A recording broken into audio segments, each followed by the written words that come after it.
Morning को मेरे phone पे कॉल आया। जब मैं कॉल रिसीव की मैं हैरान हो गई।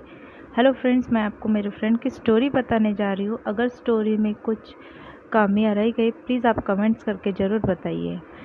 मेरे फ्रेंड की जो स्टोरी बताने जा रही हूँ जो आज मेंटल असाइलम में है। हम सभी अनाथ आश्रम में साथ में ही बड़े हुए। धीरे धीरे हम एक दूसरे को पसंद करने लगे। बात आगे बढ़ ही रही थी कि किसी ने मुझे गोद ले लिया और मैं रिहान को अकेले छोड़ के चली गई। समय बीतता चला गया और धीरे धीरे सब भूल भी गई थी, पर रिहान अभी भी मुझे ही प्यार करता था। वो मेरी मेमोरीज़ में रहने लगा और तभी उसकी लाइफ में एक लड़की आई। उस लड़की के मम्मी पापा की डेथ हुई थी, इसीलिए उसे अनाथ आश्रम में छोड़ आए थे उसके फैमिली वाले। वो धीरे धीरे रिहान से बात करने लगी और उसे नॉर्मल होने में भी बहुत हेल्प की। दोनों साथ में ही कॉलेज करने लगे और उन्होंने दोस्ती का एक लेवल भी पार कर लिया। मगर एक दिन जब लड़की कॉलेज से घर लेट आई, किसी से बात भी नहीं की और सो गई। रिहान कुछ समझ ही नहीं पाया। उसे लगा वो थक गई होगी, पर धीरे धीरे लड़की ने सभी से बात करना बंद कर दिया और अकेले में रहने लगी। साथ ही कॉलेज जाना बंद किया।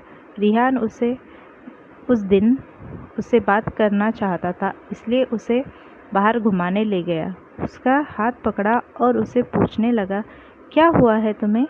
और लड़की रिहान को देख के रोने लगी। उसे बहुत टाइट हग किया और कहा, तुम अपना ख्याल रखना और हमेशा खुश रहना।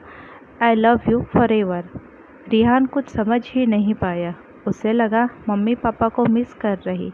रिहान ने उसे कंसोल किया और नेक्स्ट डे बात करेंगे ऐसा कह के वो दोनों रिटर्न आ गए। और नेक्स्ट डे सुबह जब रिहान उसके रूम में गया, वो देखा और हैरान रह गया। वो फैन से हुई थी।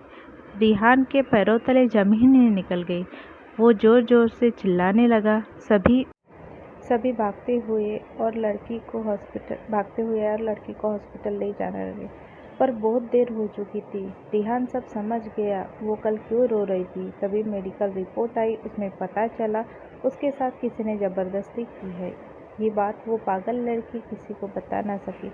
फिर रिहान ने पुलिस कंप्लेंट की, तब पता चला उसके अंकल ने उसके साथ ऐसा किया। ये जानने के बाद रिहान ने चाकू उठाया और उसके घर तरफ चल दिया।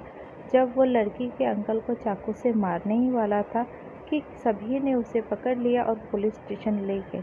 साथ ही रिहान ने ही ज़बरदस्ती की। ये सब आरोप अंकल ने उसको लगाया। ये सब रिहान नहीं सह सका और धीरे धीरे पागल हो गया।